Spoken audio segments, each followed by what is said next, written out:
Welcome students, my self Priyanka, assistant professor in mathematics, IGN college Ladwa. आज जो हम discuss करेंगे स्फीयर जो चैप्टर है उसकी 6.4 एक्सरसाइज डिस्कस करेंगे।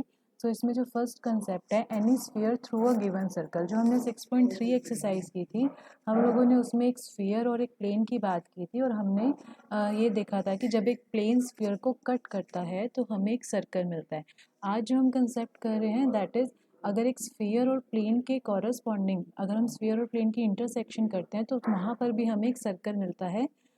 ये हमने क्वेश्चंस में चेक करना है। सो अगर आपको एक स्फीयर और प्लेन के थ्रू एक और स्फीयर की इक्वेशन निकालनी है तो फॉर्मूला है sphere plus k times plane is equal to zero. और अगर आपके पास दो स्फीयर्स हैं सो उस केस में भी हमारे पास जो कंसेप्ट होगा first sphere plus k time second sphere is equal to zero. बिल्कुल सेम वे में जब हमें 12th क्लास में टू लाइंस के कॉरस्पॉन्डिंग अगर हमें एक प्लेन की इक्वेशन निकालनी होती थी तो हम लिखते थे first line plus k time second line is equal to zero. अब ये जो के है हमें इसकी वैल्यू निकालने के लिए अलग अलग क्वेश्चंस में अलग अलग कंडीशंस गिवन होंगी। सो फर्स्ट अगर हम चेक करें find the equation of the sphere. So through the circle this एक सर्कल गिवन है, मीन सर्कल इन्होंने बोला है, अदरवाइज ये स्फीयर और प्लेन है, स्फीयर और प्लेन को कलेक्टिवली ये सर्कल बोल रहे हैं, otherwise this is the sphere and this is the plane. So हमने जो अभी कंसेप्ट सीखा कि अगर हमें स्फीयर की इक्वेशन निकालनी है through sphere and plane, so note that यहाँ पर थ्रू पॉइंट थ्रू है वर्ड, कट वर्ड नहीं है, ठीक है। So first sphere plus k times plane is equal to zero.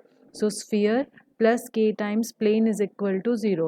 अब हमें देखो यहाँ पर के की कंडीशन, के की वैल्यू निकालने के लिए कोई ना कोई कंडीशन गिवन होगी। जैसे यहाँ पर हमें गिवन है कि जो रिक्वायर्ड स्फीयर है वो 1 to 3 पॉइंट से पास करेगा। सो हम लोगों ने क्या किया, यहाँ पे 1 to 3 पॉइंट पुट किया, वहाँ से के की वैल्यू निकाली एंड उससे जो फाइनल आंसर आएगा वो हमारे पास रिक्वायर्ड स्फीयर होगा।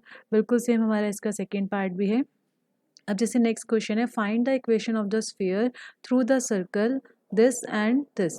थ्रू वर्ड आ गया तो स्फीयर और प्लेन गिवन है, तो सबसे पहले sphere plus k time plane, तो जब हम स्फीयर की इक्वेशन लिखते हैं तो इस वन को हमने लेफ्ट पे शिफ्ट करना है। So this is the sphere plus k times plane is equal to zero and touching the plane Z is equal to zero. जैसे मैंने बोला कि हर क्वेश्चन में के को निकालने के लिए डिफरेंट कंडीशंस गिवन है। जैसे स्टार्टिंग वाले क्वेश्चन में तो सिर्फ सीधा पॉइंट दे दिया था, यहाँ पर हमें बोले जा रहा है कि जो नया स्फीयर आएगा, जो रिक्वायर्ड स्फीयर होगा, वो कहाँ से टच करेगा, that will touch the plane Z is equal to zero. तो सबसे पहले हम लोगों ने क्या किया, ये जो न्यू स्फीयर हमने लिखा है sphere plus k time plane is equal to zero करके, हमने पहले क्या करना है, इसका सेंटर निकाल लेना है, सेंटर निकाल लेना है, रेडियस निकाल लेना है।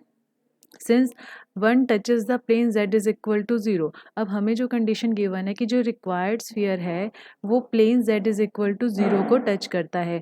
सो क्या कंडीशन आएगी, perpendicular distance of centre is equal to radius. ये हम यहाँ पर चेक भी कर सकते हैं इस डायग्राम से कि सपोज ये हमारे पास एक स्फीयर है, this is the plane z is equal to zero, तो अगर प्लेन स्फीयर को टच करेगा तो जो सेंटर से परपेंडिकुलर डिस्टेंस है वो रेडियस के क्या होगा, इक्वल होगा। सो यहाँ पर हम लोगों ने यही कंसेप्ट जो है वो हमने अपना यूज़ किया है, जिसमें कि अगर हम बात करें कि हमें जो रिक्वायर्ड स्फीयर है that is touching the plane z is equal to zero. So z is equal to zero को ये टच कर रहा है प्लेन, तो इसलिए हम लोगों ने यहाँ पर क्या कंडीशन लगाई कि परपेंडिकुलर डिस्टेंस जो है that is equal to radius. So यहाँ से के की वैल्यू निकल जाएगी। सो हर क्वेश्चन में के की वैल्यू निकालने के लिए हमें डिफरेंट कंडीशंस गिवन होंगी। अब जैसे नेक्स्ट क्वेश्चन है obtain the equation of sphere having the circle this and this as a great circle। so sphere की इक्वेशन निकालनी है, having the circle combined form में हम इसे सर्कल बोल रहे हैं, and as a great circle. So इसमें थोड़ा सा ध्यान देना है कि इसमें हमने पिछली एक्सरसाइज का भी यूज़ करना है, बिकॉज हमने ग्रेट सर्कल पिछली एक्सरसाइज में चेक किया था, जो मैंने पिछले वीडियो में बताया था कि अगर स्फीयर को कोई प्लेन सेंटर से कट करता है तो हमें ग्रेट सर्कल मिलता है। तो सबसे पहले हम लोगों ने, अब यहाँ पे थ्रू का भी कंसेप्ट है क्योंकि हैविंग द सर्कल बोल दिया तो कंबाइंड फॉर्म में स्फीयर और प्लेन को हम लोग सर्कल से रिप्रेजेंट कर रहे हैं यहाँ पर। तो पहले हम लोगों ने sphere plus k time plane is equal to zero की कंडीशन लगाई, जो कि इस एक्सरसाइज का काम है। अब उसके बाद अगर इस जो सर्कल को ग्रेट सर्कल बनना है तो इसका मतलब जैसे मैंने बताया कि प्लेन जो है स्फीयर को सेंटर से कट करेगा, यानी जो स्फीयर के सेंटर है वो प्लेन पे लाई करना चाहिए, क्योंकि प्लेन भी वहीं पर होगा और स्फीयर का सेंटर भी वहीं पे होगा। तो हम लोगों ने क्या किया, जो न्यू स्फीयर आया हमारा गिवन बाय 3, हमने उसका सेंटर फाइंड आउट किया और सेंटर के जो कोऑर्डिनेट है वो प्लेन पे लाई करेंगे, बिकॉज अगर इसने ग्रेट सर्कल बोलना है तो स्फीयर जो है वो सेंटर से कट होगा। तो हमने क्या करना है कि सेंटर को प्लेन में पुट करना है। तो जब हम सेंटर को प्लेन में पुट करेंगे तो हमें यहाँ से के की वैल्यू निकले पता लग जाएगी। तो हर क्वेश्चन में आप चेक कर रहे हो कि यहाँ पर के की वैल्यू निकालने के लिए अलग अलग कंडीशंस गिवन है। लाइक नेक्स्ट जो क्वेश्चन है उसमें भी दोनों का कंसेप्ट है, 6.3 भी है 6.4 भी है। सो ये मैं एक बार डिस्कस कर रही हूँ। यहाँ पर हमें पहले प्रूफ करना है कि ये जो प्लेन है this cuts the sphere in a circle of radius unity. तो यहाँ तक का जो काम है वो पिछले वीडियो से आप चेक कर सकते हो। ये 6.3 एक्सरसाइज है जहाँ हम कहते थे कि जब एक स्फीयर जो है वो प्लेन को कट करता है तो हमें एक सर्कल मिलता है और हम उस सर्कल का सेंटर भी निकाल सकते हैं और रेडियस भी निकाल सकते हैं। ये सारे स्टेप्स मेरी पिछली वीडियो में आप चेक कर सकते हो। नेक्स्ट जो है find the equation of the sphere which has this circle as one of its great circle. अभी जो सेकंड काम है, जो सेकंड इक्वेशन हमें चेक करना है, वो एक तरह से यही थर्ड एग्जांपल है। तो हम लोगों ने क्या कंसेप्ट लगाया है कि जो रिक्वायर्ड स्फीयर है सेम बिल्कुल स्टार्ट किया पिछले एग्जाम्पल की तरह, sphere plus k time plane is equal to 0 लिया। और अगर हमने इसे ग्रेट सर्कल बनाना है तो इस न्यू स्फीयर का जो सेंटर है वो हमने प्लेन में पुट करना है, क्योंकि प्लेन जो है वो स्फीयर को सेंटर से कट करता है और यहाँ से हमारी के की वैल्यू आएगी। एक बात यहाँ पे नोट करना कि जब हमारे पास ये न्यू स्फीयर है, हम जब इसका सेंटर निकालेंगे, मैंने आपको 6.1 वाली वीडियो में बताया हुआ है कि सेंटर कैसे निकालते हैं। एक्स के कोफिशिएंट का हाफ करके उसका साइन चेंज करना होता है। सो यहाँ पे ये नोट करना कि हमें एक्स का कंबाइंड कोफिशिएंट लेना है। एक्स की दो टर्म्स हैं, यहाँ भी है और यहाँ भी है, तो पहले हमने x का कोफिशिएंट कंबाइन करना है। जैसे यहाँ पर x का कोफिशिएंट k-1 आ रहा है तो हमने क्या करना है, एक तो उसे हाफ करना है, क्योंकि हम 2u को -u करते हैं जब हम सेंटर की बात करते हैं, और साइन चेंज करना है। तो दो स्टेप करने हैं, x y z के कोफिशिएंट्स को हाफ करना है एंड साइन चेंजेस करना है। सो वहाँ से हमें k की वैल्यू फाइंड आउट हो जाएगी।